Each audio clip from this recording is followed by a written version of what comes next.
आइए मेरे दोस्त, हम लोग आगे बढ़ते हैं। और क्यों नहीं,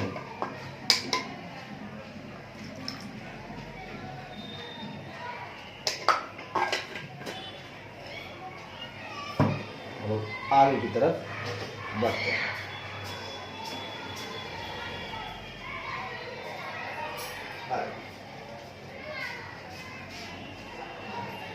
हमारा अगला पड़ाव कहता है, साहब हम लोग वैसे तो आ गए थे, आपको 7 पॉइंट हम लोग का खत्म हो गया था।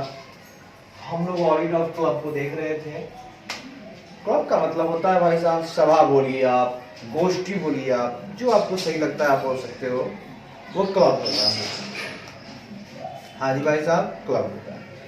तो आइए हम लोग चले अब अपने 8वें पॉइंट की तरफ। मतलब 7वां मेंबर्स अकाउंट तक हो गया था। आइए 8वां से आगे बढ़ते हैं।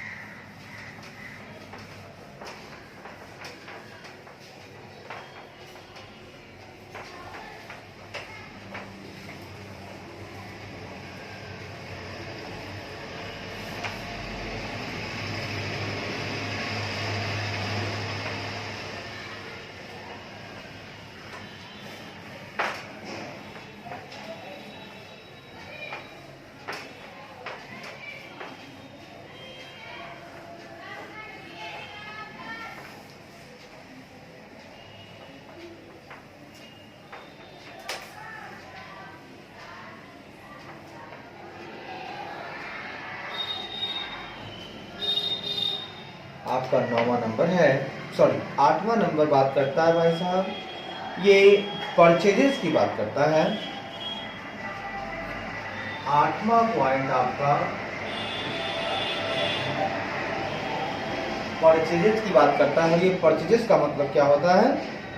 इसका मतलब होता है भाई साहब, दुनिया जानती है, खरीद। कहता है मेरे दोस्त, vouch purchase of sports items, furniture, crockery, etc. and trace their entries into the respective inventory registers। कहता है परचेज ऑफ स्पोर्ट आइटम मतलब खेल के सामान,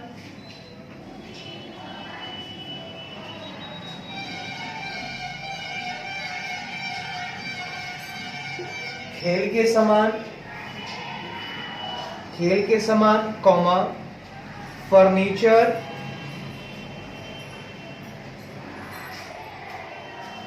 खेल के सामान, comma furniture, comma crockery, crockery मिट्टी के बर्तन,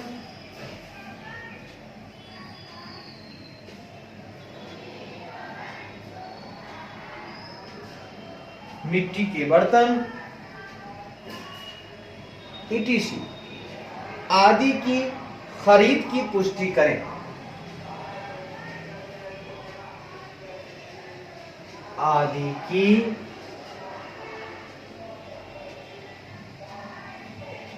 खरीद की, आदि की खरीद की पुष्टि करें। एंड ट्रेस देयर एंट्रीज, ठीक है, और उनकी प्रविष्टियों को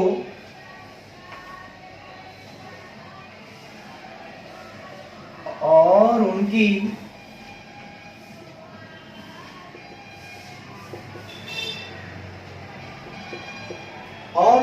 प्रविष्टियों को और उनकी प्रविष्टियों को रिस्पेक्टिव इन्वेंट्री रजिस्टर, संबंधित सूची रजिस्टर से ट्रेस करें, पता लगाएं।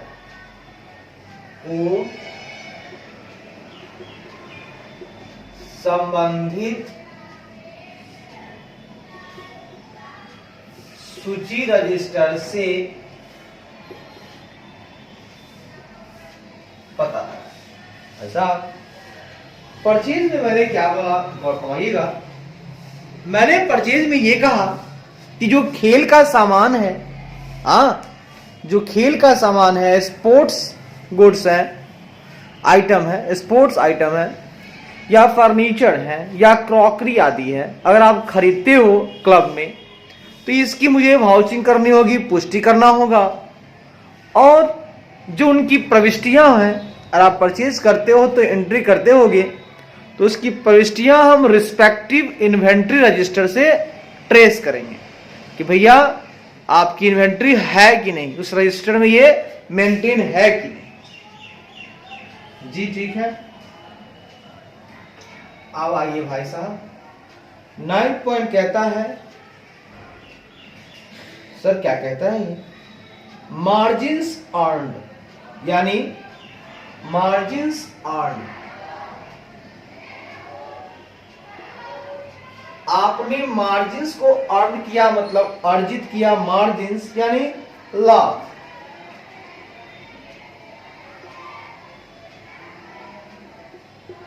अर्जित लाभ की बात करें तो कहता है vouch purchases of food stuffs, cigars, wines etc..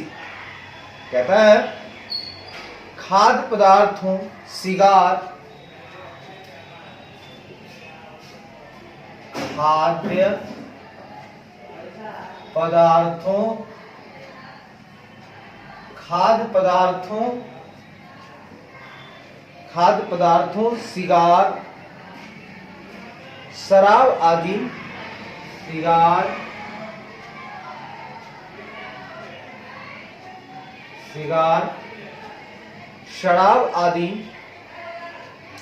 शराब आदि की खरीद की पुष्टि करें, आदि की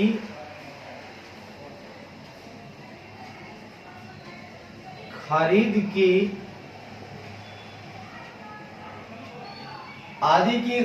की पुष्टि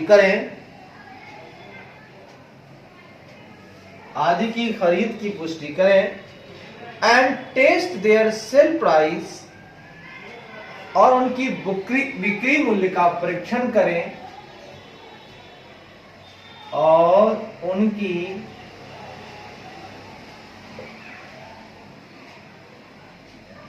इनकी बिक्री मूल्य का परीक्षण करें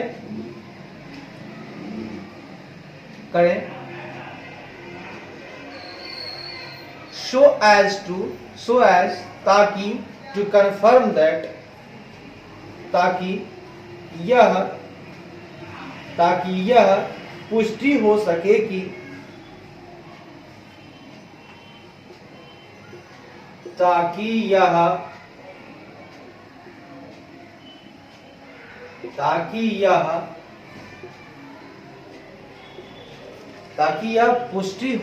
कि the normal rates of gross profit, की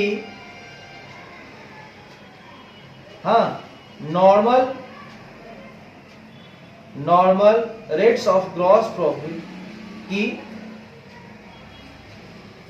have been earned on their sales, कि उनकी बिक्री पर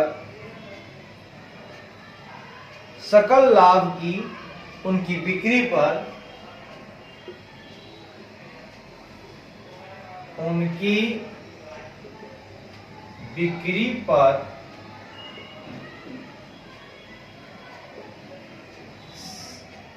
सकल लाभ की दर, कि उनकी बिक्री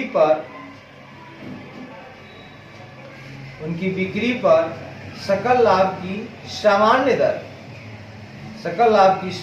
दर have been earned, सकल लाभ की सामान्य दर अर्जित की गई है, सकल लाभ की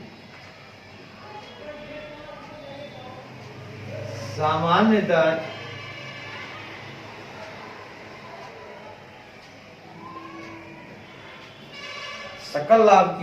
दर अर्जित की गई है।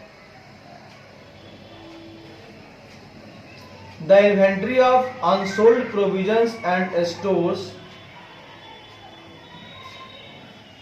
Eight the end of the year, वर्ष के अंत में बिना बिके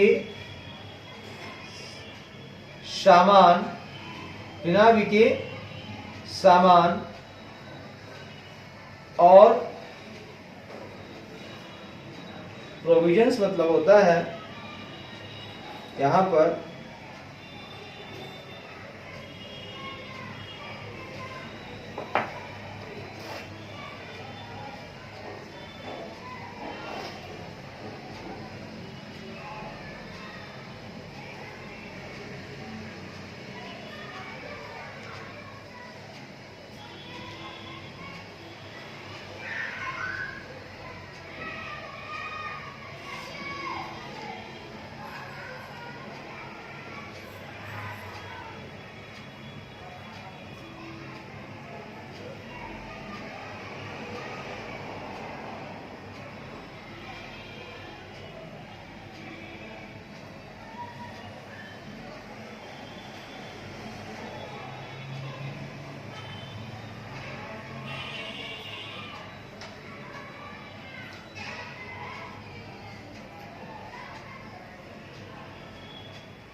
बिना बिके खाने पीने की चीजें अर्जित की गई हैं। ठीक है, वर्ष के अंत में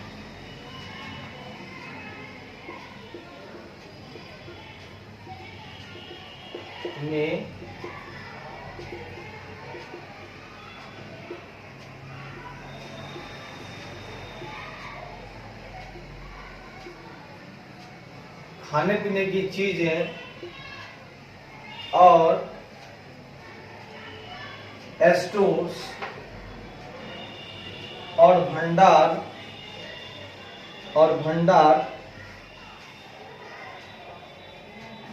की सूची को और भंडार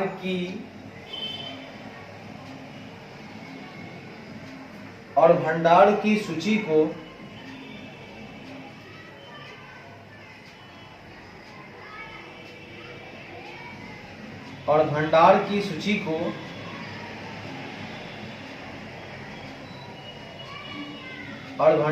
सूची को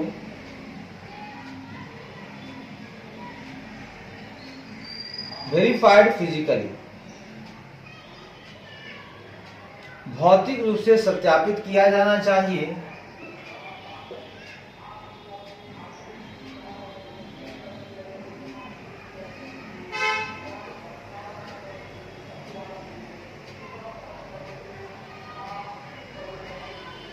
भौतिक रूप से सत्यापित किया जाना चाहिए एंड इट्स वैल्यूएशन चेक,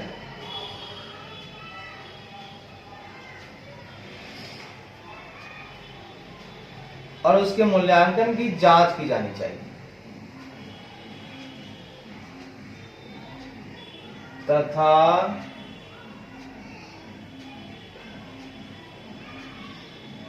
उसके मूल्यांकन की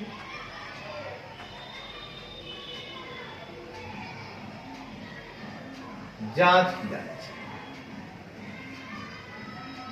बात समझिएगा, समझने का प्रयास कीजिएगा। क्या कहा मैंने कहा भाई साहब मार्जिन अर्न में देखा जाता है जो खाद्य पदार्थ है, सिगार है, शराब है आदि की खरीद अगर हो रही है तो उसकी पुष्टि करेंगे और उनकी बिक्री मूल्य का परीक्षण करेंगे हम लोग, हाँ, एज ऑडिटेड कि सेल वैल्यू क्या है उनका, ताकि यह पुष्टि हो सके कि उनकी बिक्री पर जो सकल लाभ की जो सामान्य दर है वो अर्जित की गई है, मतलब जो नॉर्मल उनका रेट होना चाहिए ग्रॉस प्रॉफिट का वो रेट मिला है, ये हमें देखना है, पुष्टि करना है। तो उसके लिए हम बिक्री मूल्य को देख लेंगे। साथ ही साथ वर्ष के अंत में बिना बिके खाने पीने की चीजें 11 बोलिए और जो भंडार है उनकी सूची को भौतिक रूप से सत्यापित किया जाना चाहिए तथा उसके मूल्यांकन की जांच की जानी चाहिए, ठीक है, वर्ष के अंत में। हाँ सर, कर लेंगे, कोई दिक्कत नहीं है। आइए भाई साहब, 10वां पॉइंट आपका कह रहा है इन्वेंट्रीज की बात कर रहा है। 10वां पॉइंट इन्वेंट्रीज की बात कर रहा है, यानी सूची की बात कर रहा है। क्या कहता है इसमें? Check the inventory of furniture, sport materials and other assets physically, कहता है विद रिस्पेक्टिव इन्वेंट्री रजिस्टर और inventory prepared at the end of the year, कहता है वर्ष के अंत में तैयार किए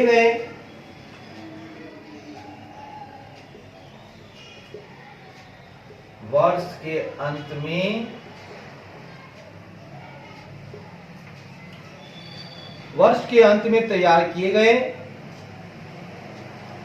इन्वेंट्रीज या इन्वेंट्री रजिस्टर तैयार किए गए संबंधित सूची रजिस्टर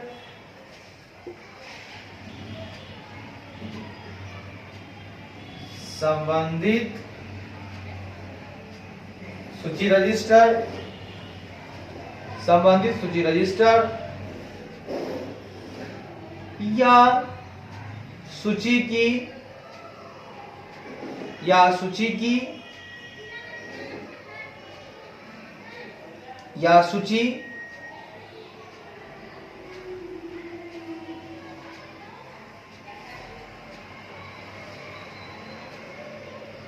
सूची के साथ, ठीक है,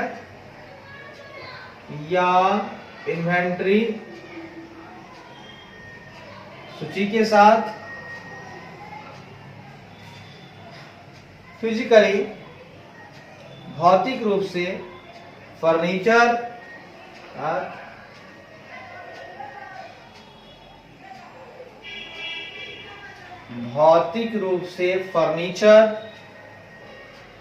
स्पोर्ट्स मटेरियल, खेल सामग्री,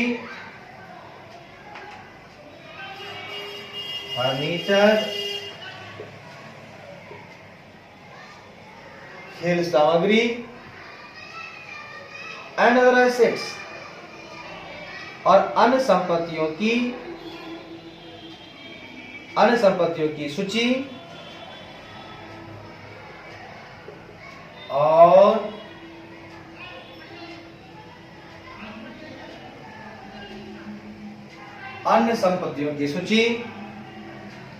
और अन्य संपत्तियों की सूची की जांच करें।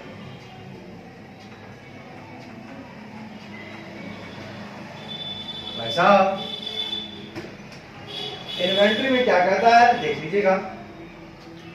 इन्वेंट्री यानी सूची, कहता है वर्ष के अंत में जो तैयार किया गया है रिस्पेक्टिव सूची रजिस्टर या सूची जो भी है वर्ष के अंत में तैयार आपने किया है, इन्वेंट्री या इन्वेंट्री रजिस्टर, उनके साथ फिजिकली भौतिक रूप से हम लोग फर्नीचर या स्पोर्ट्स मटेरियल, खेल सामग्री या अन्य संपत्ति जो भी है उनकी सूची की हम लोग जांच करेंगे, ठीक है। उठा लेंगे रजिस्टर और फिजिकली हम उठा लेंगे सामान और दोनों को मैच करेंगे। रजिस्टर में जो लिखा हुआ है वो फिजिकली अवेलेबल है कि नहीं, है ना, फिजिकल इन्वेंट्री अवेलेबल है कि नहीं, दोनों की जांच कर लेंगे। 11 नंबर कहता है इन्वेस्टमेंट्स की बात करता है। भाई साहब, इन्वेस्टमेंट का मतलब होता है भाई साहब निवेश। निवेश में कहता है inspect the share scripts and bonds in respect of investment. निवेश के संबंध में शेयर बीज को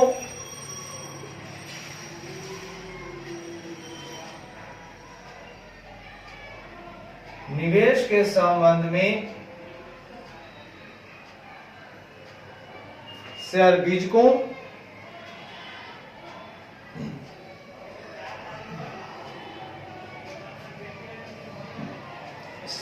को कॉमा एंड बॉन्ड्स और बंधनों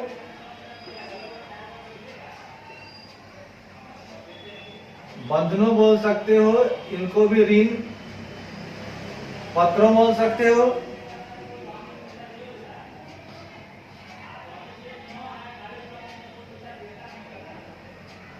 inspect the share scripts and bonds in respect of investment. निवेश के संबंध में शेयर बीज को और बंधनों का निरीक्षण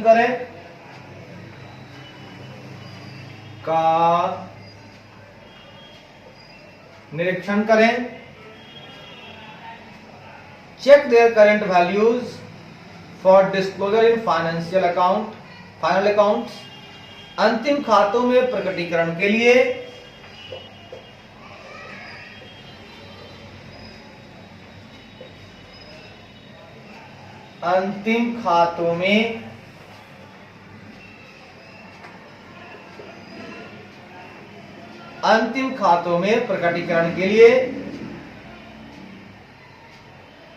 उनके वर्तमान मूल्यों की जांच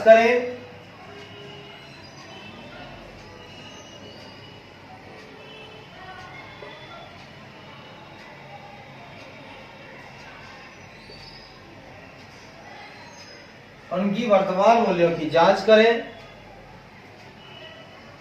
Also ascertain that, यह भी सुनिश्चित करें कि साथ ही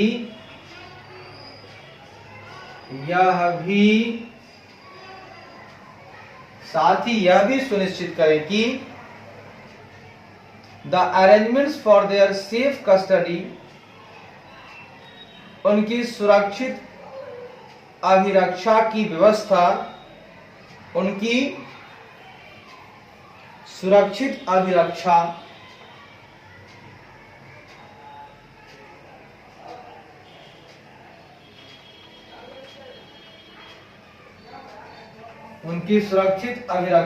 व्यवस्था, सेटिस्फैक्टरी यानी संतोषजनक। सेफ कस्टडी, सुरक्षित अभिरक्षा।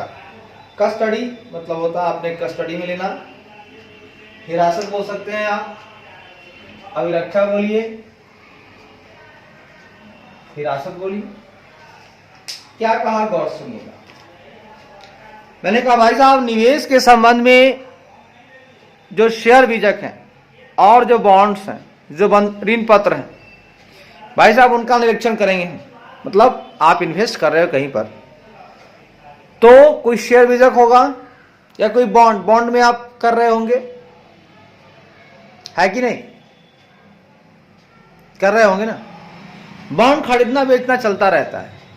हाँ, आप इन्वेस्ट किए, हाँ बॉन्ड लिए, तो मैं उसकी भी निरीक्षण करूंगा इंस्पेक्शन। बात साथ ही साथ अंतिम खातों में प्रकटीकरण के लिए उनके वर्तमान मूल्यों की जांच भी करूंगा कि भैया फाइनल अकाउंट में जो आप डिस्क्लोजर कर रहे हो तो इन्वेस्टमेंट का जो करंट वैल्यू है वो क्या है, उसकी जांच करेंगे हम। सही बात है। साथ साथ यह भी सुनिश्चित करना होगा कि भैया उनकी सुरक्षित हिरासत की व्यवस्था संतोषजनक है, जो अरेंजमेंट है उनका, है ना, मतलब सिक्योर है उनका, आपका सेफ है, सुरक्षित है, कस्टडी उनका सुरक्षित है। आप जहां इन्वेस्ट कर रहे हो सुरक्षित व्यवस्था है, वहां अरेंजमेंट ठीक है, संतोषजनक है। ये भी मैं देखूंगा इन्वेस्टमेंट।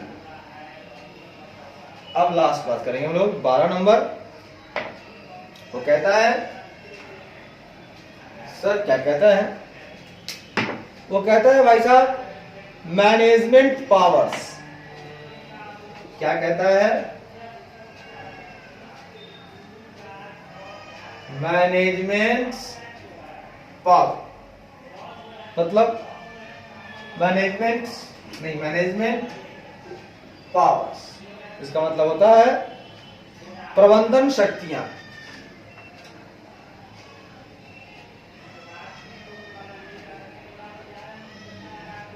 प्रबंधन शक्तियां। Examine the financial power of the secretary, सचिव की वित्तीय शक्तियों की जांच करें। सचिव की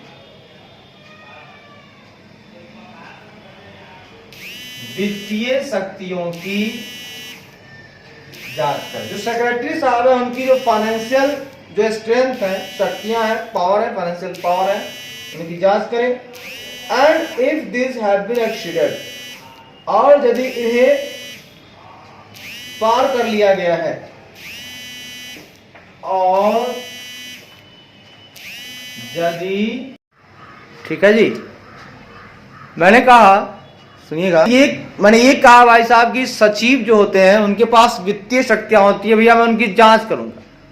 और यदि इन्हें एक्सीड कर लिया गया है, पार कर लिया गया है, तो प्रबंध समिति द्वारा पुष्टि के लिए, तो प्रबंध समिति से मैं बात करूंगा, द्वारा पुष्टि के लिए विशिष्ट मामले की रिपोर्ट करें, है ना। मैं पूछूंगा उनसे कि भैया ये जो स्पेसिफिक केस हो गया है, मामला है, आप उन पे क्या क्या किए हो।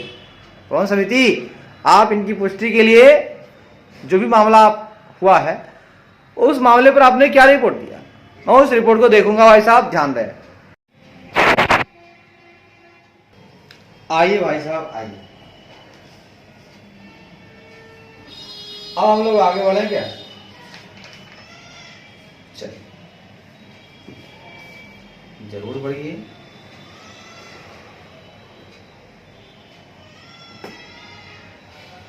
अब देखते हैं पॉइंट नंबर 10 में चलेंगे वो लोग, ठीक है? ठीक है भाई साहब, चलिए, क्या दिक्कत है। आइए भाई साहब, अब हम लोग सिनेमा की ऑडिट करने वाले हैं। 9 नंबर हो गया, क्लब हो गया।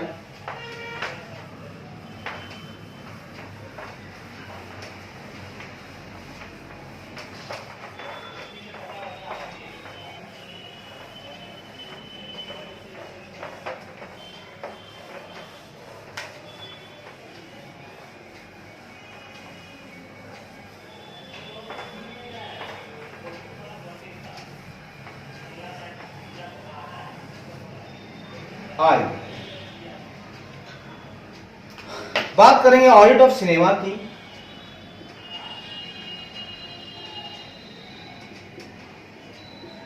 ऑडिट ऑफ सिनेमा मतलब चलचित्र का लेखा परीक्षा।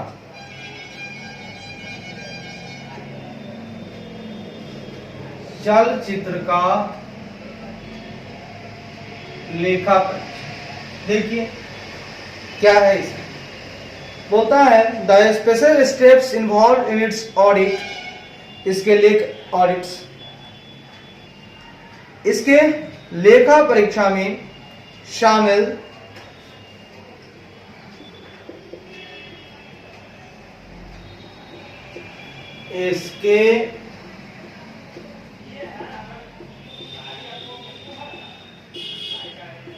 इसके लेखा परीक्षा में शामिल स्पेशल स्टेप्स, विशेष कदम आर स्टेटेड बिलो। विशेष कदम नीचे बताए गए हैं, शामिल विशेष कदम नीचे बताया गया। इसके लेखा परीक्षा में जो शामिल है विशेष कदम है, वो भाई साहब नीचे बताए गए हैं, हम नीचे बात कर रहे हैं। पहला, इसमें मुश्किल से आपके पास 11 पॉइंट है और अच्छे पॉइंट है, हल्के पॉइंट, ठीक है जी। ठीक, क्या कहता है सुन लीजिएगा। कहता है verify the internal control mechanism. पहला काम करना है verify the internal control mechanism, ठीक है, मैकेनिज्म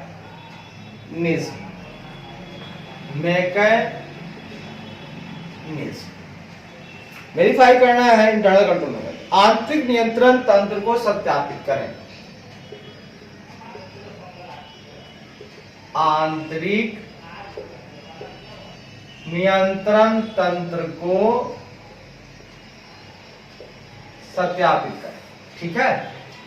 आपको आंतरिक नियंत्रण जो तंत्र है उनको आपको करना है सत्यापित, वेरीफाई करना है।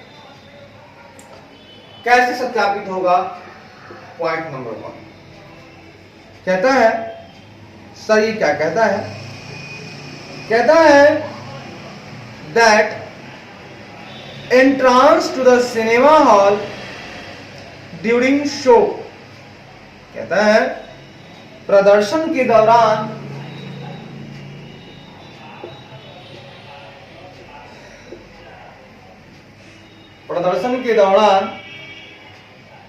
सिनेमा हॉल में प्रवेश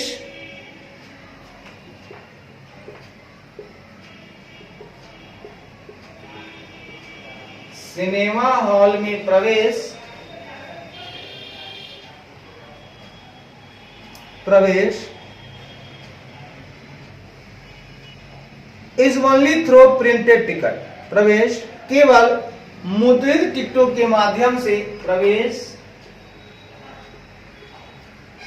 केवल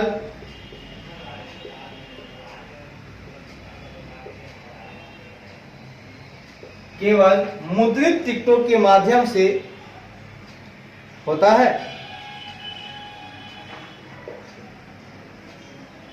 ठीक है, यहां लगा दीजिए सत्यापित करें कि पहला पॉइंट। पहला आपको देखना होगा, आप चले हैं इंटरनल कंट्रोल देखने, पहला देखना है आपको कि प्रदर्शन के दौरान, शो के दौरान जो सिनेमा हॉल में प्रवेश है, एंट्रांस है, आपको देखना है कि उस प्रवेश में केवल प्रिंटेड टिकट के माध्यम से ही हो रहा है। अरे प्रवेश जो कराया जा रहा है वो केवल मुद्रित टिकटों के माध्यम से हो रहा है, ये पहला काम आपको देखना है। ठीक है सर, देख लेंगे। दूसरी पॉइंट देखना है आपको दैट कि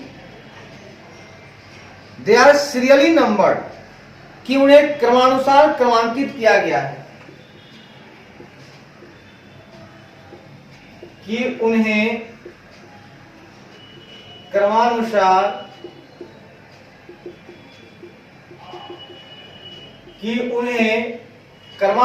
क्रमांकित किया गया है, उन्हें क्रमानुसार सीरियली नंबर्ड किया गया है, क्रमांकित किया गया है, एंड बाउंड इनटू बुक्स, और पुस्तकों में सीमित कर दिया गया है, और पुस्तकों में बाउंड कर दिया गया है, मतलब सीमित कर दिया गया है, तो हिसाब से करना है। मतलब दूसरा पॉइंट कि उनको सीरियली नंबर्ड है, मतलब जो मुद्रित टिकट है वो क्रमानुसार क्रमांकित किया गया और पुस्तकों में बाउंड कर दिया गया है, सीमित कर दिया गया है, बांध दिया है, लिख दिया गया है, एवं पुस्तक में सीरियल नंबर से ही पुस्तक में भी इनका एंट्री कर दिया गया है। यहाँ भैया इतना इतना इतना टिकट लिख दिया एग्जाम सीरियल में। See that the number of tickets issued for each case, कि प्रत्येक प्रदर्शन के लिए,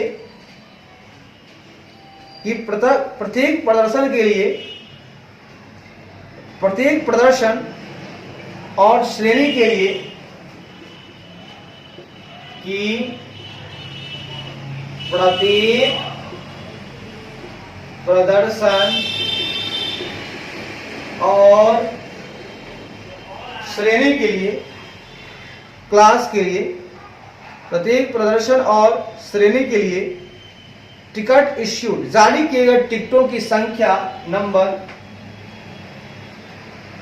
जारी किए गए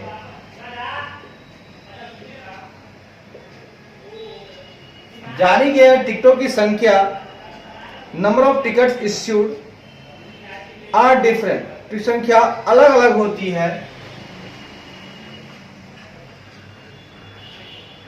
अलग अलग होती है, डिफरेंट होती है। The number of same class for the show on the same day each week runs really, हालांकि प्रत्येक सप्ताह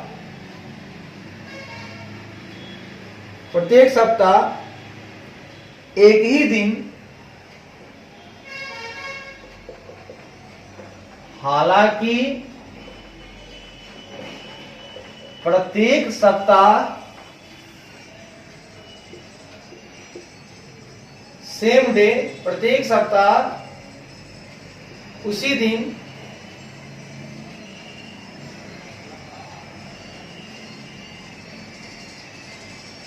प्रत्येक सप्ताह एक ही दिन, उसी दिन बोलिए यार, एक ही दिन, उसी दिन, उसी दिन फॉर द शो, प्रदर्शनी के लिए,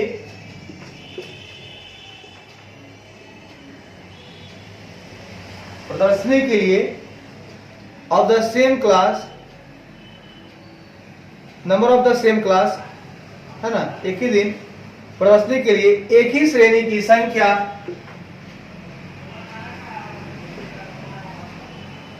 एक ही श्रेणी की संख्या रन सीरियली, संख्या क्रमानुसार चलती है।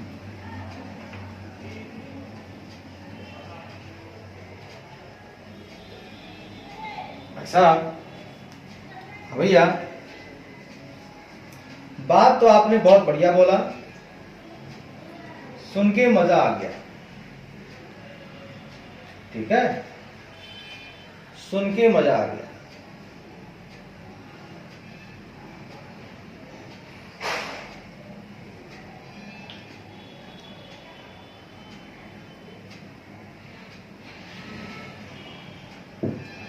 क्या बोला सुनिएगा, सी पॉइंट में मैंने बोला कि प्रत्येक जो प्रदर्शन है और जो श्रेणी है, क्लास है, उनके लिए जो जारी किए गए टिकटों की संख्या है वो अलग अलग होती है, ठीक है, हर श्रेणी का अलग अलग होता है। जैसे फर्स्ट क्लास, सेकेंड क्लास, सबसे लोअर क्लास, है ना, सबका अलग अलग होता है टिकट, है ना, सबका टिकट का संख्या अलग होता है, इसका सीरियल अलग होगा, उसका सीरियल अलग होगा। हालांकि प्रत्येक सप्ताह की जब बात करेंगे तो अगर सेम डे आता है हर सप्ताह में मान लो सोमवार आया, तो सोमवार जो प्रदर्शनी होता है उसमें आपको एक ही श्रेणी की संख्या क्रमानुसार चलती रहती है। मतलब एक क्लास उठाइए तो एक श्रेणी का जो नंबर होगा वो सीरियल चलता रहेगा, समझ गए। जैसे सोमवार के सोमवार अगर आप चलिएगा, है ना, तो जो उसका नंबर होगा वो सेम चलेगा, उतना ही चलेगा, ठीक है, सेम चलेगा, हाँ सेम चलेगा, ठीक है। अब मतलब पूरा जैसे 1 से 50 तक चला तो 51वां वहां से स्टार्ट हो जाएगा उस श्रेणी का उस सोमवार को, है ना। तो सोमवार को सोमवार उसी श्रेणी में हम लोग आगे बढ़ जाएंगे। तो प्रत्येक प्रदर्शनी के लिए एक ही श्रेणी की संख्या क्रमानुसार चलती है। आगे कहता है डी पॉइंट दैट की the advance booking A separate series of ticket is issued, कि अग्रिम बुकिंग के लिए ए सेपरेट सीरीज ऑफ टिकट, अग्रिम बुकिंग के लिए टिकटों की एक अलग श्रृंखला की, अग्रिम बुकिंग के लिए टिकटों की एक अलग श्रृंखला इज इश्यूड, एक अलग श्रृंखला, एक अलग सीरीज, एक अलग श्रृंखला जारी की जाती है। टिकटों की एक अलग श्रृंखला, एक अलग श्रृंखला जारी की जाती है और and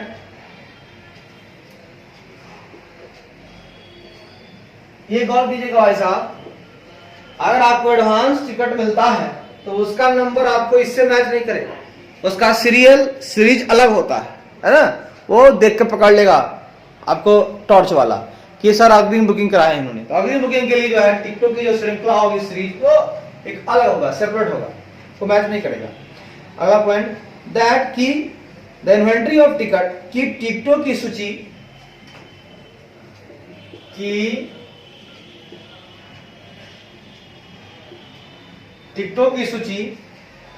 is kept in the custody of the responsible official. वाह, सूची, टिकटों की सूची एक रिस्पॉन्सिबल ऑफिशियल, एक जिम्मेदार अधिकारी की, एक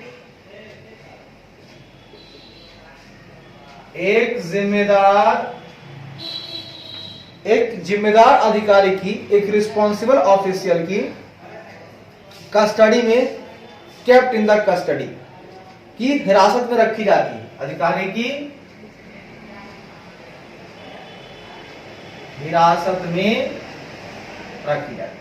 करा है टिकटों की जो इन्वेंट्री है, मतलब होता है ना कि अब टिकट हो गया तैयार, तो टिकट का जो भी होगा प्रतिपर्ण उसकी एक सूची होगी, उसको एक रिस्पॉन्सिबल ऑफिशियल, एक जिम्मेदार अधिकारी की कस्टडी में रख दिया जाता है, कैप्ट रख दिया जाता है। भाई साहब आप उसको देखभाल करना, संभाल के रखना, कोई दिक्कत नहीं होगा।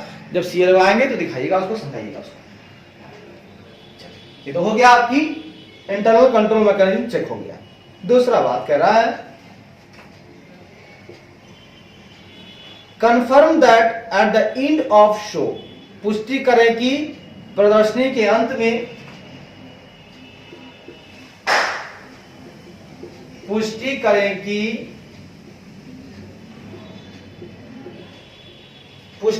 कि प्रदर्शनी के अंत में ए स्टेटमेंट ऑफ टिकट सोल्ड, अंत में बेचे गए टिकटों की एक विवरण, बेचे गए टिकटों की एक विवरण इज प्रिपेयर्ड, विवरण तैयार किया गया है, विवरण तैयार किया गया है, and cash collected is agreed with it, और एकत्र की गई नकदी उससे सहमत है, और एकत्र की गई नकदी उससे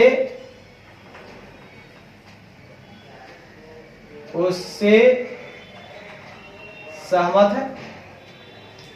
अब आपको कंफर्म करना है दूसरी बात कि जो प्रदर्शनी का अंत में जो भी बेचे गए टिकट हैं उनका एक स्टेटमेंट आप तैयार किया गया है कि नहीं, कि इतना टिकट बिक गया, और जो कलेक्ट हुआ है कैश, देखना है कि वो उससे एग्री कर रहा है कि नहीं, कि नगद उतना होना चाहिए जितना का टिकट बिका है।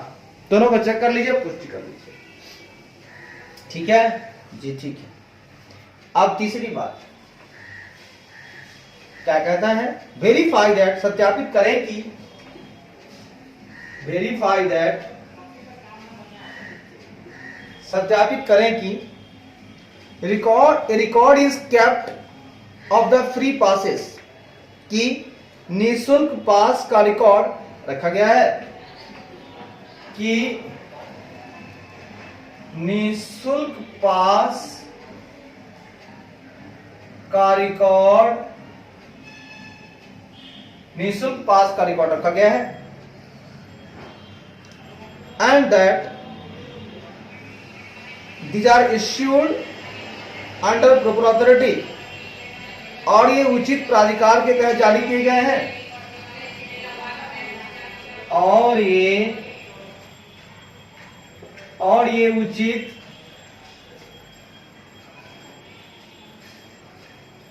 उचित प्राधिकार के तहत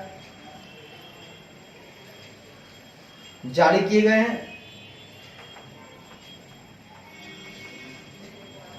अगर साहब आपको जरा सा एक और बात करना होगा, देखना होगा, आपको देखना है कि आपको सत्यापित करना है कि जो फ्री पास है, मान लीजिए कोई निःशुल्क पास है, अगर आपने निःशुल्क किसी को बैठा रहे हैं, फिल्म दिखवा रहे हैं, तो उसका रिकॉर्ड आपके पास है? ऐसा तो नहीं है आप किसी को अफसर सब तो फ्री में दे रहे हैं, नहीं नहीं, हमको रिकॉर्ड चाहिए, और वो रिकॉर्ड है और ये उचित प्राधिकार के तहत जारी किया गया। अगर आपने निःशुल्क फ्री पास दिया है तो ये प्रॉपर अथॉरिटी जो उसका होगा उन्होंने इशू किया हो। हाँ, कोई भी इशू नहीं कर सकता, अथॉरिटी जो होगा प्रॉपर वो इशू किया है कि ये भी देखना है। हाँ, उचित प्राधिकार के तहत जारी किए गए हैं कि नहीं। अगला पॉइंट है, चौथा पॉइंट कहता है reconcile the amount of entertainment tax collected with the total number of ticket issued for each class. कहता है प्रत्येक श्रेणी के लिए जारी किए गए, प्रत्येक श्रेणी के लिए जारी किए गए, प्रत्येक श्रेणी के लिए जारी किए गए टिकटों की टोटल नंबर, टिकटों की कुल संख्या, जारी किए गए टिकटों की कुल संख्या के साथ amount of entertainment tax collected, एकत्रित मनोरंजन कर की राशि, एकत्रित मनोरंजन कर की राशि का मिलान करें, राशि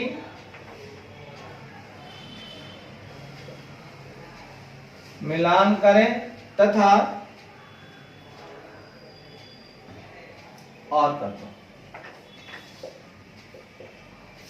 और भाउच and verify the entertainment tax returns field etch month, और हर महीने फिर दाखिल किए गए रिटर्न दाखिल किए गए और हर महीने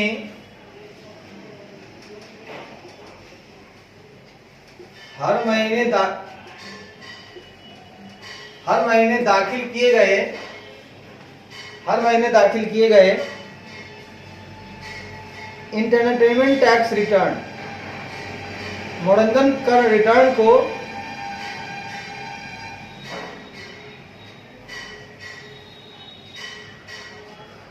किए गए मनोरंजन कर रिटर्न की पुष्टि करें तथा सत्यापित करें।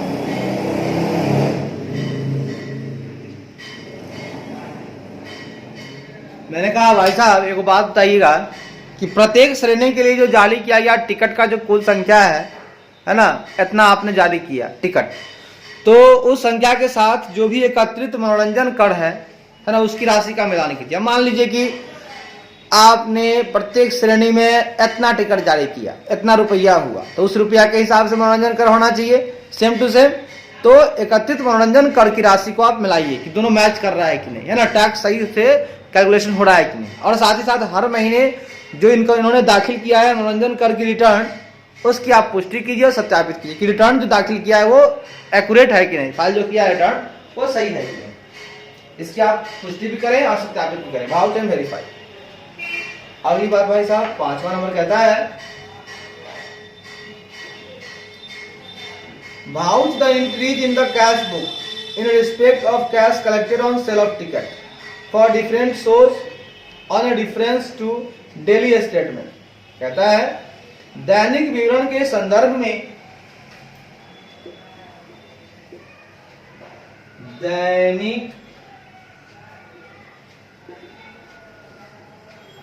दैनिक विवरण के संदर्भ में डेली स्टेटमेंट के रिफरेंस में संदर्भ में different shows, for different shows में विभिन्न प्रदर्शनी के लिए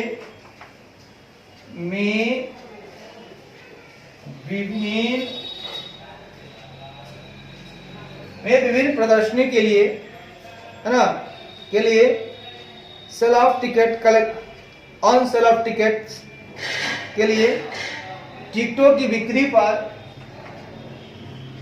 के लिए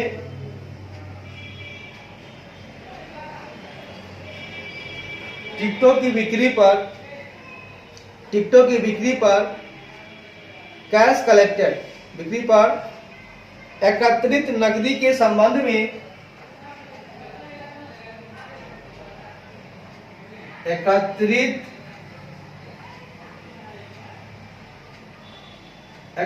नकदी के संबंध में entries in the cash book, रोकर वही में प्रविष्टियों की पुष्टि करें। संबंध में रोकर वही में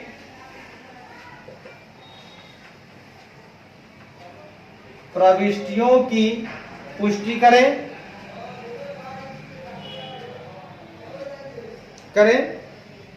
which have been test checked as aforementioned with record of ticket issued for the different shows held, जिन्हें आयोजित विभिन्न प्रदर्शनी के लिए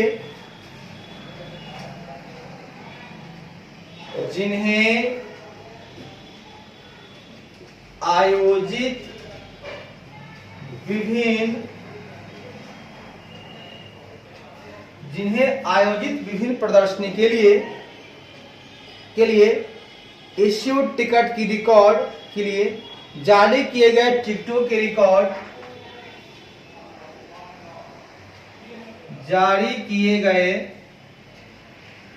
टिकटों की रिकॉर्ड के साथ एफोर्समेंट टेस्ट चेक एफोर्समेंट साथ उपरोक्त परीक्षण किया गया है के साथ उपरोक्त परीक्षण किया गया है। भाई साहब ये क्या बोला आपने?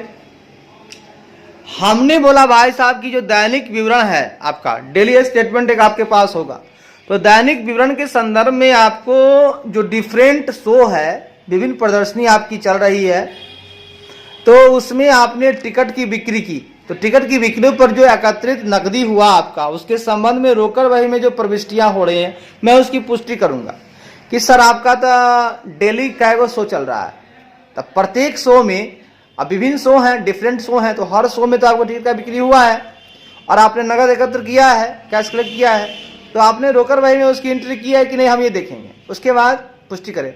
उसके बाद जिन्हें आयोजित विभिन्न प्रदर्शनी के लिए जारी किए गए टिकटों की रिकॉर्ड के साथ उपरोक्त परीक्षण किया गया है कि नहीं।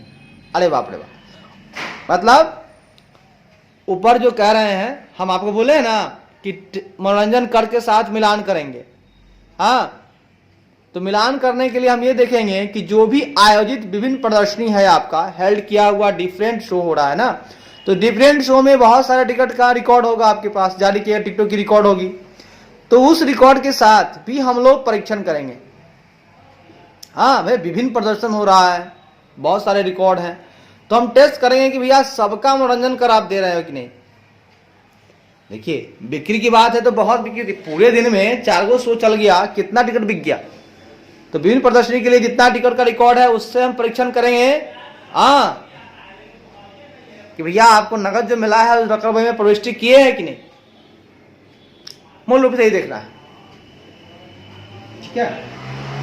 और आप इंटरटेनमेंट टैक्स दे रहे हैं कि नहीं हिसाब किताब से, ये भाई साहब हम देख लेंगे आगे।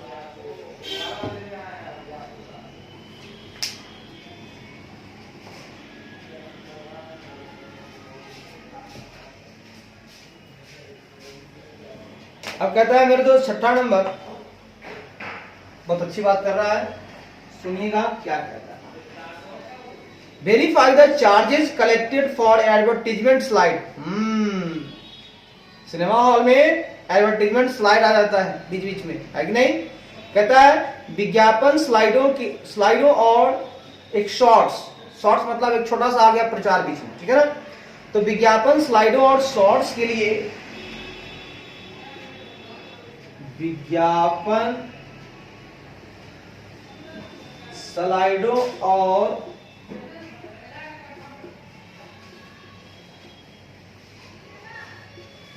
और शॉर्ट्स के लिए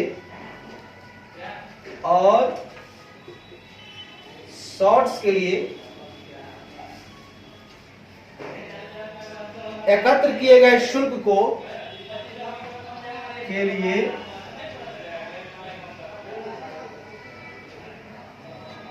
एकत्र किए गए शुल्क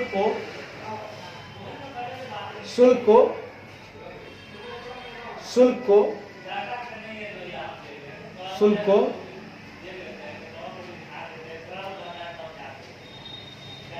by reference to the register of slide and shorts exhibit kept at the cinema, शुल्क को सिनेमा में प्रदर्शित स्लाइडों और शॉर्ट्स के रजिस्टर के साथ साथ शुल्क को सिनेमा में प्रदर्शित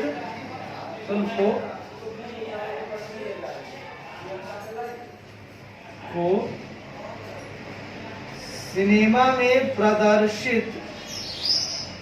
में प्रदर्शित स्लाइडों और शॉर्ट्स के रजिस्टर स्लाइडों तथा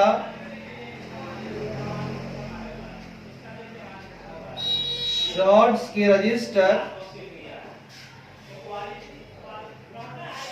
register as well with register के साथ साथ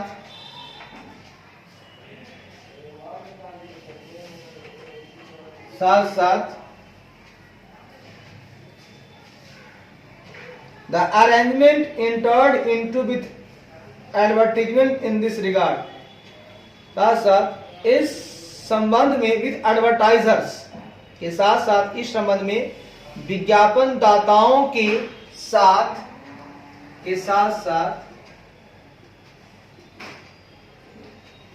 इस संबंध में विज्ञापन दाताओं के साथ इंटर्ड एग्रीमेंट के साथ किए गए समझौते के संदर्भ के समझौते साथ किए गए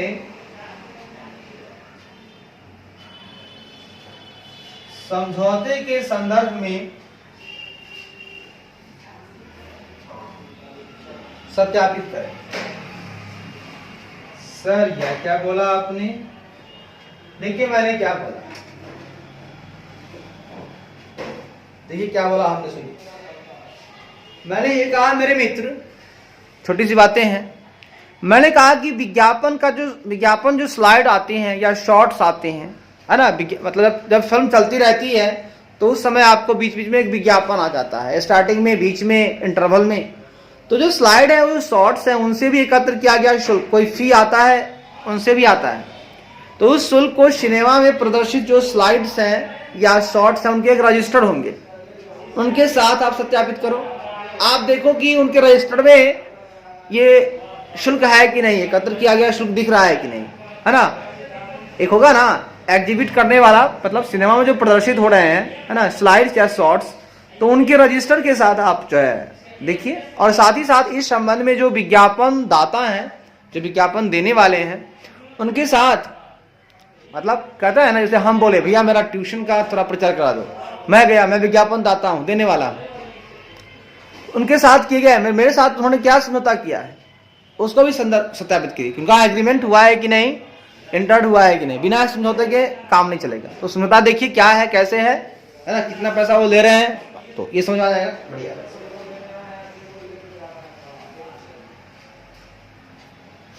अगला पॉइंट कहता है भाई साहब, 7वां number, Vouch the expenditure incurred on advertisement, repairs and maintenance. विज्ञापन, मरम्मत और रखरखाव। विज्ञापन, मरम्मत तथा रखरखाव। विज्ञापन, मरम्मत तथा रखरखाव पर किए गए व्यय की पुष्टि करें। पर किए गए व्यय की पुष्टि करें। और जैसा हाँ भैया, आप क्या कीजिएगा कि एडवर्टीजमेंट पर हो गया, रिपेयर पर हो गया, मेंटेनेंस पर हो गया, मतलब विज्ञापन हुआ, मरम्मत हुआ, रखरखाव हुआ, तो इन सब पर भी तो कुछ खर्चा हुआ होगा। आमदनी ही नहीं है ना, खर्चा भी तो हुआ होगा क्या? अरे भैया विज्ञापन या आप दे तो कुछ खर्चा तो कर रहे होगे, कुछ तो लगा होगा, आपका बिजली लगा होगा। अरे आमदनी के साथ खर्चा होता है भैया।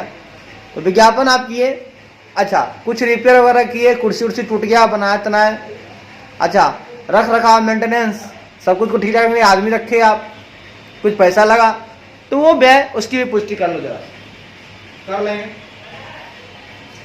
उसके बाद कहता है no part of such expenditure should be capitalised. No part of such expenditure should be capitalised. कहता है कोई भी भाग, है ना, कहता है ऐसे व्यय का कोई भी भाग, ऐसे व्यय का कोई भी भाग, हाँ, पूंजीकृत नहीं किया जाना चाहिए। भाग पूंजीकृत नहीं किया जाना चाहिए। भाई साहब बात समझिएगा कि जो खर्चा बताए हैं विज्ञापन पर, रिपेयर पर, मेंटेनेंस, इसको ना कैपिटल एक्सपेंडिचर मत मानिएगा। ऐसा व्यय जो होगा कोई भी, उसे पूंजीगत नहीं किया जाना चाहिए, ध्यान रखिएगा। क्या हम देखें, ठीक है देख लीजिएगा। सर 8वां पॉइंट क्या कहता है, देखिएगा, कंफर्म दैट, पुष्टि करें कि, कंफर्म दैट, पुष्टि करें कि, पुष्टि करें कि डिप्रिसिएशन और मशीनरी एंड फर्नीचर, मशीनरी और फर्नीचर पर मूल्यह्रास, मशीनरी और फर्नीचर पर, मशीनरी और फर्नीचर पर मूल्यह्रास has been charge at an appropriate rate. मूल्यह्रास उचित दर पर लगाया गया है। मूल्यह्रास उचित दर पर लगाया गया है। और जैसा आप जाके ये भी देख लीजिएगा कि जो मशीनर है उसके पास बहुत सारे मशीन होंगे, फर्नीचर होगा, तो मशीनरी पर और फर्नीचर पर जो डिप्रिसिएशन निकालना है, मूल्यह्रास है ना, वो मुंह है मूल्यह्रास, भैया वो एप्रोप्रिएट रेट पर ही उसको चार्ज करना होगा। तो वो देख लीजिएगा कि रेट सही लगाया है कि नहीं। तो उचित, ठीक है, उचित मूल्यह्रास पर, है ना, उचित दर पर लगाया है कि नहीं, जरा सा ध्यान रखिएगा। इस भी आप इसको भी देख लीजिएगा, ठीक है। चलिए ठीक है, आप देख लीजिए। तो इस तरह से हम लोगों ने 8 पॉइंट देख लिया। 3 पॉइंट और देखना है, देख लेंगे प्यारे मौकों से, चिंता नहीं करना है, चिंता से दिलवारी घटता है भाई साहब। ठीक, आइए भाई साहब आइए। 8वां तक आपने देख लिया ना।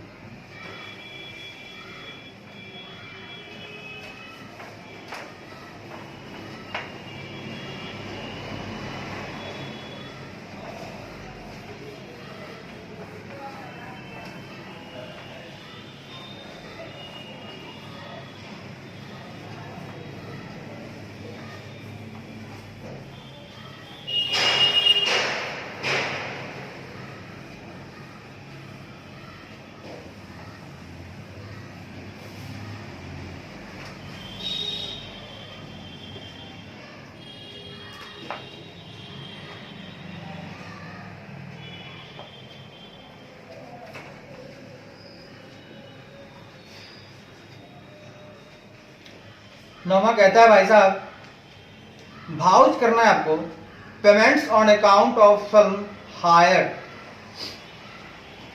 With bills of distributor. कहता है वितरकों के बिलों के साथ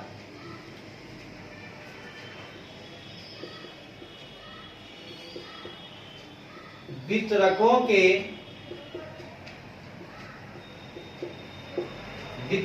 बिलों के साथ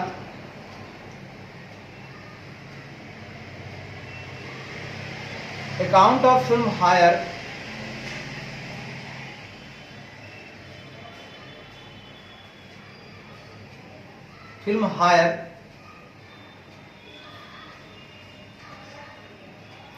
किराए पर लिए गए फिल्म के खाते, मतलब फिल्म किराए के खाते,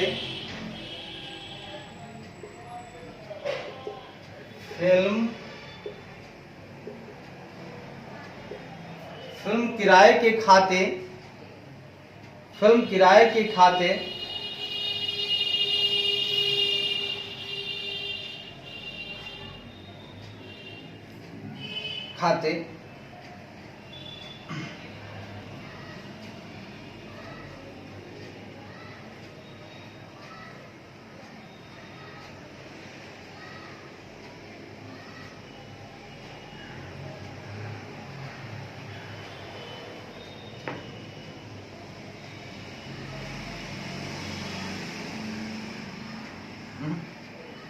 सुनिए, वितरकों के बिलों के साथ फिल्म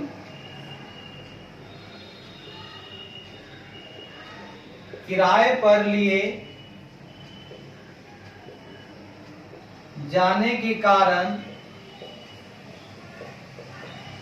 हुए भुगतान को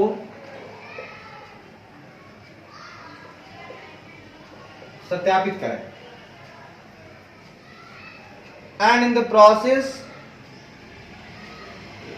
और इस प्रक्रिया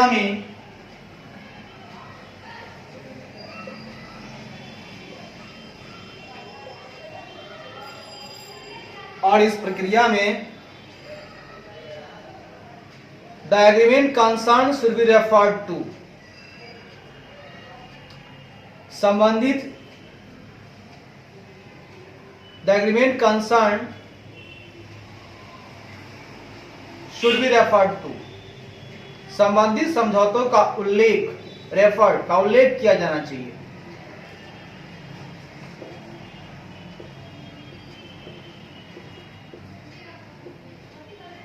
संबंधित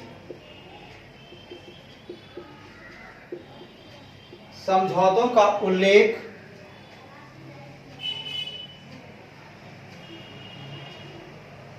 किया जाना चाहिए।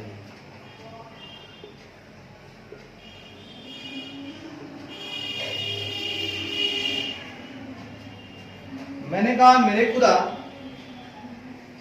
कि जो डिस्ट्रीब्यूटर के बिल हैं, जो डिस्ट्रीब्यूटर ने आपको बिल दिया होगा कि इतना बिल लगेगा आपको इस फिल्म को आप किराए पर लिए हैं, तो उनका बिल उठाइए और फिल्म पर जो किराए पर ले जाने के कारण जो आपने भुगतान किया है उस भुगतान को दोनों को मिलाइए, वो सत्यापित आप कीजिए कि जो वितरक का बिल है वही आपका किराया वाला होना चाहिए। भुगतान उतना ही किए होंगे ना। हाँ, और इस प्रक्रिया में आपको संबंधित समझौतों का उल्लेख किया जाना चाहिए कि इस प्रोसेस में जो आपका रिलेटेड एग्रीमेंट है, क्या एग्रीमेंट हुआ है आपका, इस प्रक्रिया में जो आपका संबंधित जो समझौता है, हाँ, जो कंसर्न एग्रीमेंट है, ठीक है ना, उनका भी रेफर करना होगा, हाँ, उल्लेख करना होगा समझौते। ठीक है,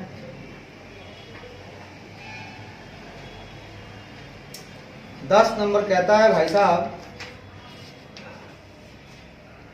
क्या कहता है भाई साहब,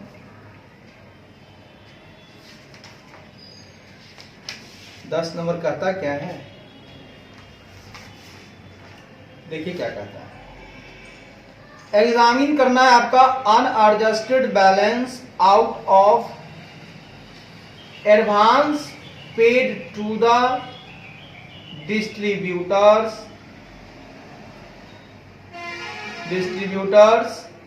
अगेंस्ट फिल्म हायर कॉन्ट्रैक्ट्स। ठीक है, कहता है फिल्म हायर कॉन्ट्रैक्ट, फिल्म किराया अनुबंधों के विरुद्ध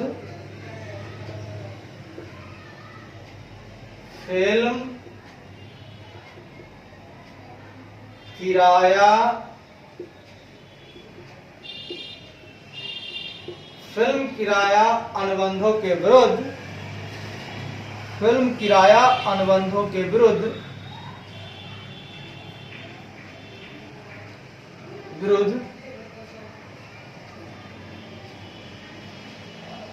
वितरकों को भुगतान किए गए advance paid to the distributor, वितरकों को भुगतान किए गए अग्रिम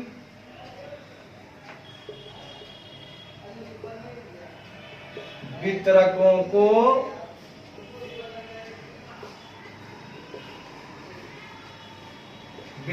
को भुगतान किए गए अग्रिम में से असमायोजित शेष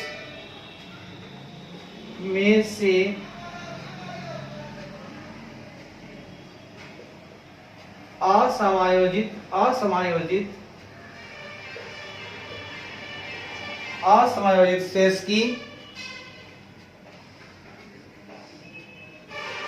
जांच करें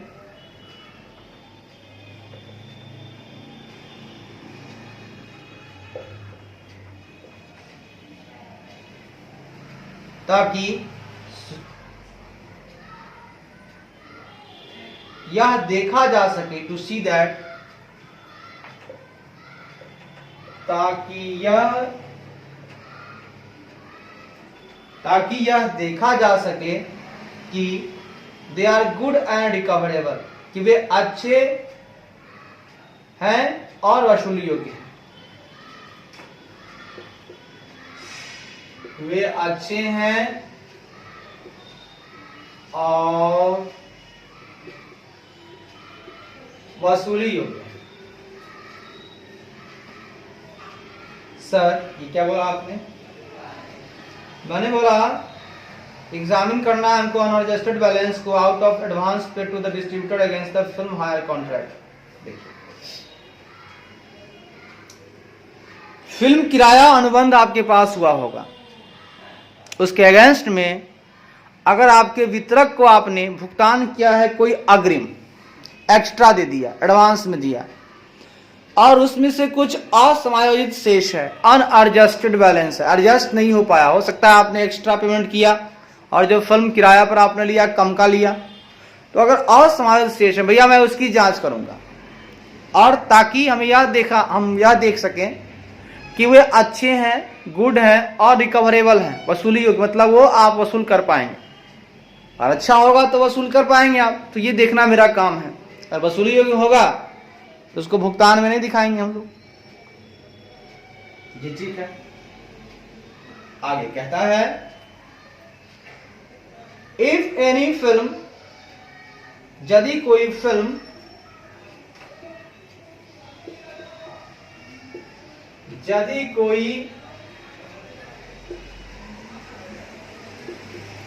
चलचित्र in respect of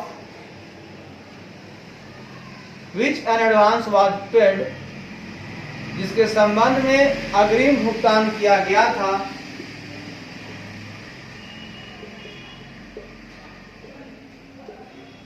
संबंध में अग्रिम भुगतान किया गया था, यदि कोई चलचित्र इन रिस्पेक्ट ऑफ विच, जिसके संबंध में एन एडवांस वाज पेड, अग्रिम भुगतान किया गया था, हैज ऑलरेडी रन,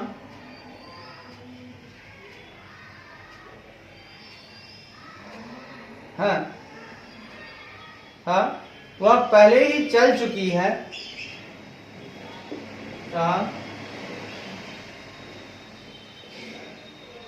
वह पहले ही चल चुकी है, तो it should be inquired as to why the advance has not been adjusted. तो यह बताया जाना चाहिए कि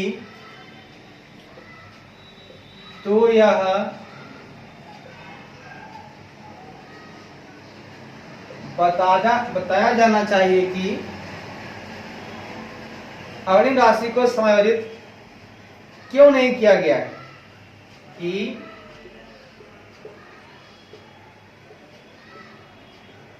अग्रिम राशि को समायोजित क्यों नहीं किया गया। लीजिए भाई लीजिए,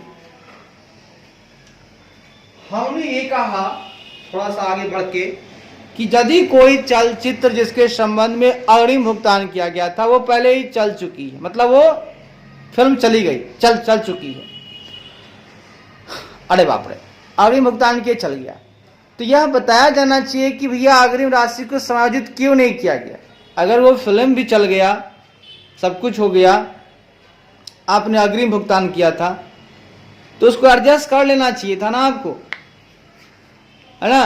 तो फिल्म चली गई, है ना, फिल्म का काम तमाम हो गया, अपने टाइम से खत्म हो गया, और अग्रिम राशि अभी भी पड़ा हुआ है। क्यों? अगर हमने आपको एडवांस दिए हैं तो एडजस्ट कीजिए ना, है ना, इस वाले में कीजिए एडजस्ट।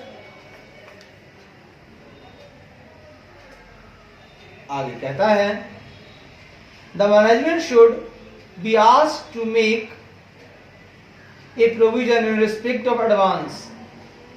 प्रबंधन को उन अग्रिमों के संबंध में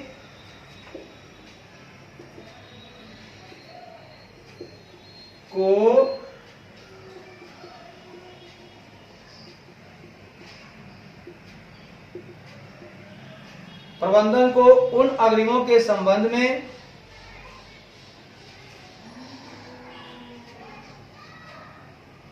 प्रावधान करने के लिए ask to make a provision, प्रावधान करने के लिए कहा जाना चाहिए, संबंध में प्रावधान करने के लिए कहा जाना चाहिए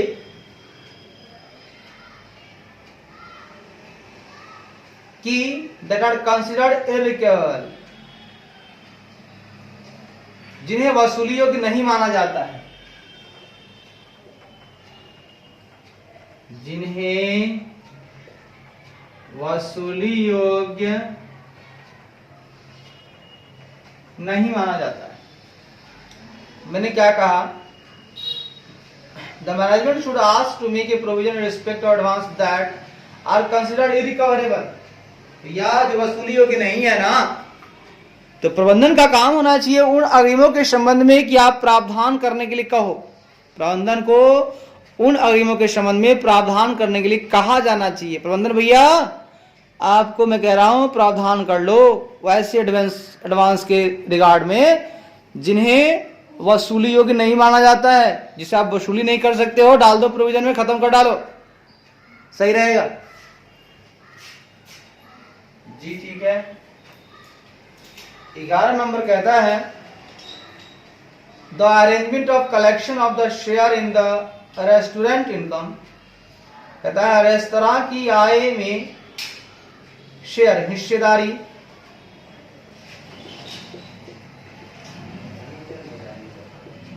रेस्तरां की आय में, रेस्तरां की आय में,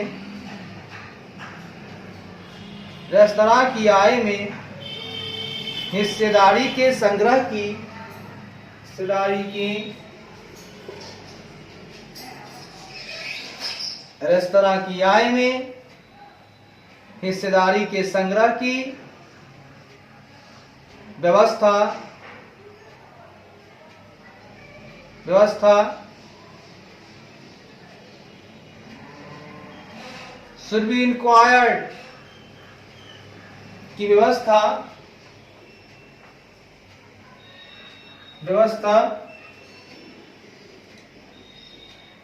आइदर ए फिक्स सम, या तो एक निश्चित राशि में की जानी चाहिए,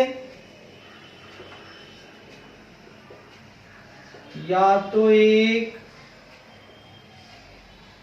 निश्चित राशि में की जानी चाहिए, या fix percentage of the taking may be receivable annually.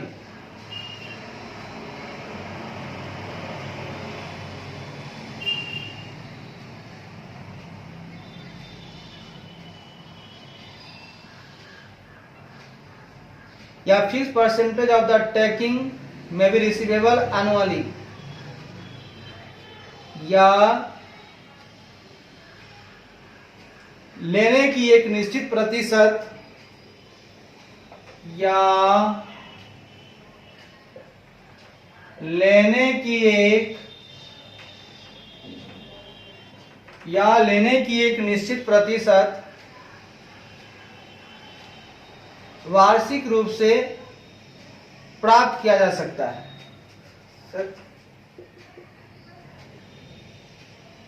वार्षिक रूप से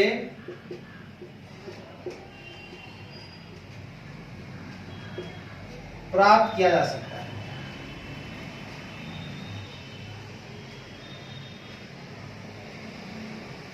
वाह, मैंने कहा मेरे दोस्त कि आपको रेस्टोरेंट चलाते हो तो रेस्तरां की आय में आपकी हिस्सेदारी है, बिल्कुल होगी। क्योंकि आप अपना सिनेमा चलाते हो, बगल में रेस्तरां है, तो आपका उसमें पार्ट बनता है, तो आपका शेयर बनता है। तो रेस्तरां की आय में जो हिस्सेदारी है, उनके संग्रह का जो अरेंजमेंट है, या तो एक निश्चित राशि में की जानी चाहिए कि भैया हम आपसे फिक्स रेट इतना लेंगे आपको महीने में, या लेने की एक निश्चित प्रतिशत जो वार्षिक रूप से प्राप्त किया जा सकता है, भैया मैं इतना परसेंट सालाना लूंगा, सही बात है, एनुअली में इतना परसेंट लूंगा, दोनों हो सकता है, सही बात है। आगे कहता है in case the restaurant is run by cinema, यदि रेस्तरां सिनेमा द्वारा चलाया जाता है, यदि रेस्तरां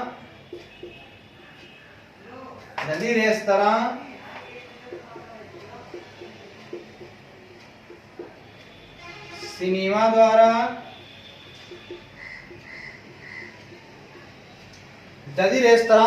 द्वारा चलाया जाता है, it's account should be checked, तो उसके खातों की जांच की जानी चाहिए, तो उसके खातों की जांच की जानी चाहिए। कहता है मान लीजिए रेस्तरां पार्टनरशिप में शेयर लीजिए, कोई और करता है तो, और मान लीजिए रेस्तरां सिनेमा ही चला रहा है, रन हो रहा है सिनेमा द्वारा, तब क्या होगा, तो उसका भी खाता होगा, उसका भी जांच आपको करना होगा। आगे कहता है the audit should cover sale of various items of food stuffs. कहता है लेखा परीक्षा में as in the case of club, लेखा परीक्षा में क्लब के मामले की तरह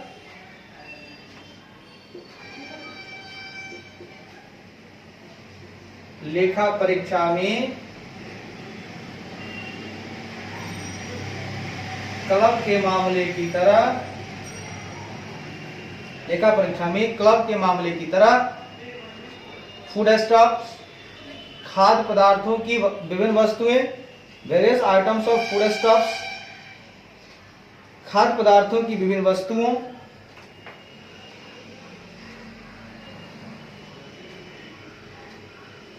की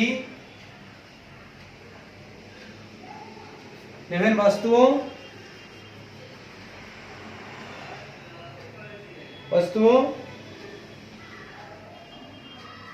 की बिक्री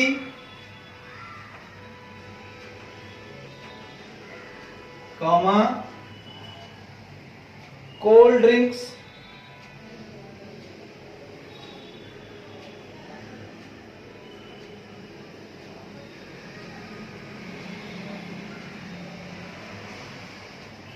परचेज ऑफ फूड स्टॉक्स खाद्य पदार्थों की खरीद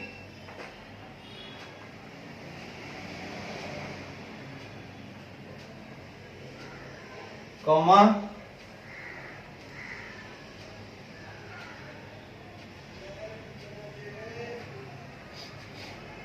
खाद्य पदार्थों कॉमा कोल्ड ड्रिंक की खरीद आदि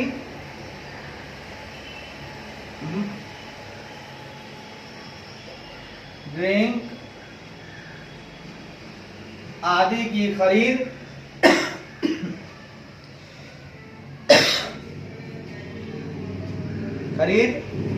कवर आदि शामिल किया जाना चाहिए।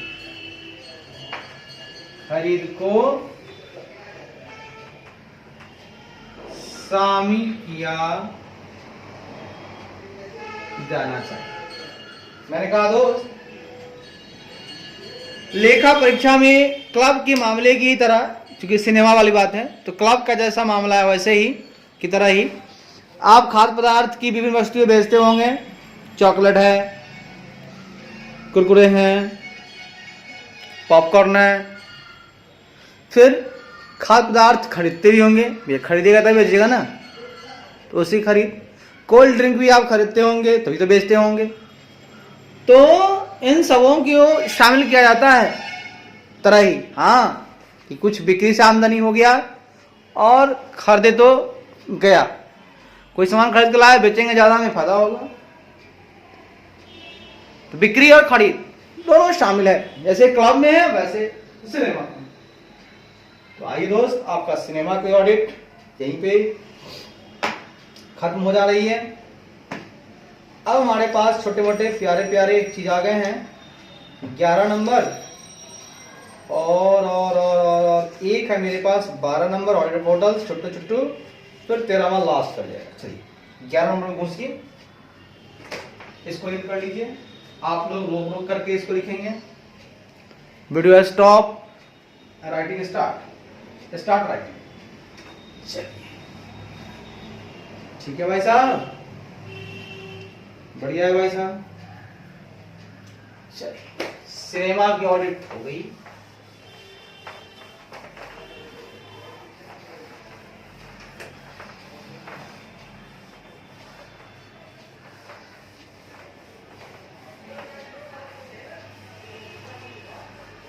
सिनेमा की ऑडिट हो गई। अब आइए,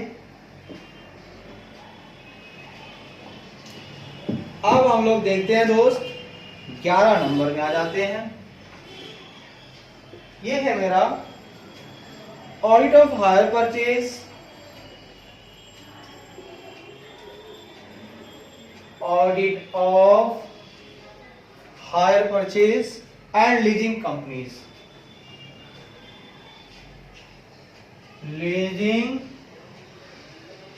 कंपनीज मतलब किराया खरीद और पट्टे देने वाली कंपनियां। किराया खरीद एवं पट्टे देने वाली कंपनियां या कंपनियों का लेखा परीक्षा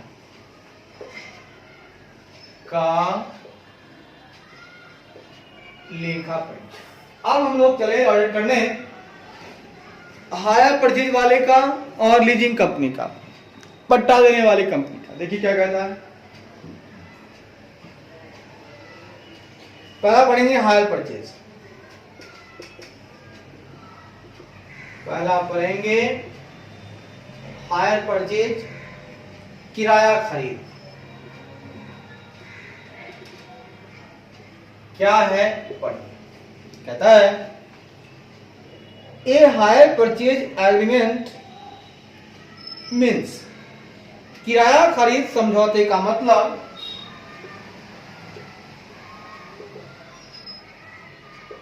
किराया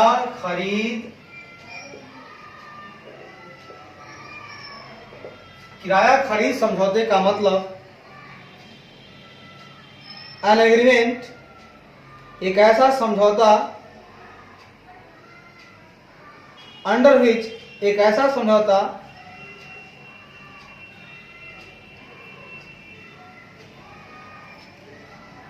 जिसके तहत मतलब एक ऐसा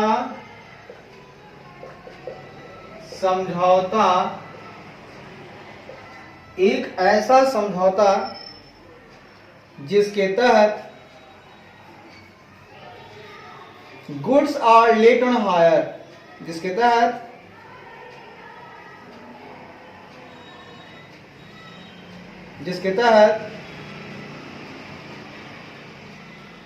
एक ऐसा समझौता है, छुप रहा है, जिसके तहत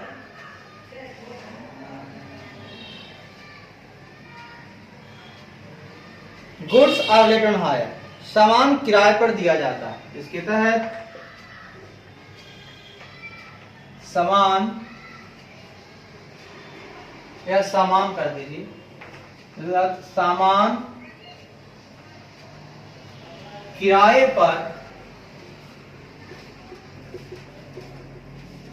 सामान किराए पर दिया जाता है, एंड अंडर विच, और जिसके तहत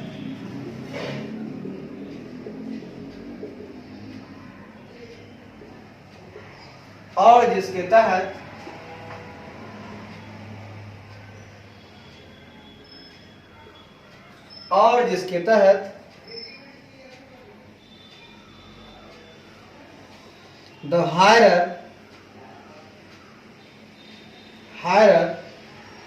has an option to purchase them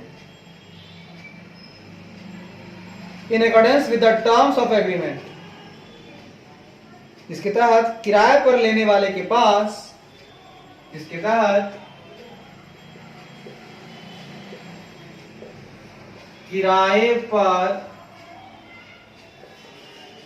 किराए पर लेने वाले के पास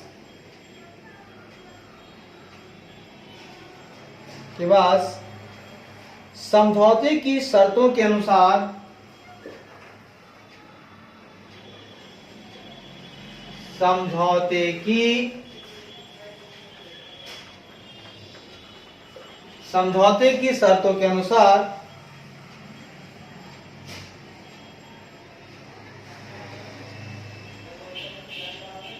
ऑप्शन टू परचेज देम के अनुसार उन्हें खरीदने का विकल्प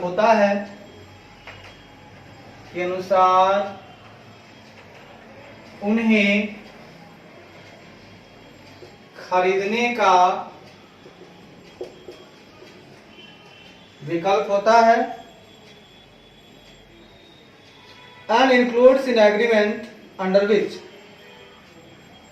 और इसमें एक समझौता शामिल होता है, और इसमें एक समझौता शामिल होता है, अंडर विच, जिसके तहत कहता है purchase agreement means an agreement under which goods are let on hire and under which the hire has an option to purchase them in accordance with the terms of agreement and goods and agreement under which. कहता है भाई साहब कि किराया खरीद समझौते का मतलब एक ऐसा समझौता है जिसके तहत सामान किराए पर दिया जाता है, goods are let out on hire, सामान किराए पर दिया जाता है, और जिसके तहत किराए पर लेने वाले के पास समझौते की शर्तों के अनुसार, समझौता में एक शर्त होता है, मान लीजिए समझौता हम किए कि सामान किराए पर देंगे, लेकिन शर्त है उसमें, तो उन शर्तों के अनुसार उन्हें खरीदने का विकल्प होता है। एक आपको शर्त दिए, आप खरीदना चाहते हैं किराए पर, ठीक है ले लीजिए, लेकिन आपके पास खरीदने का जो विकल्प है वो शर्त के हिसाब से होगा। तो समझौते की शर्तों के अनुसार उन्हें खरीदने का विकल्प होता है। There is an option to purchase on terms of agreement, और इसमें एक समझौता शामिल होता है, जिसके तहत इसमें एक समझौता होता है आपके साथ। आप खरीद दो, लेकिन समझौते के हिसाब से खरीदना होता है आपको। क्या शामिल होता है वो देखिए।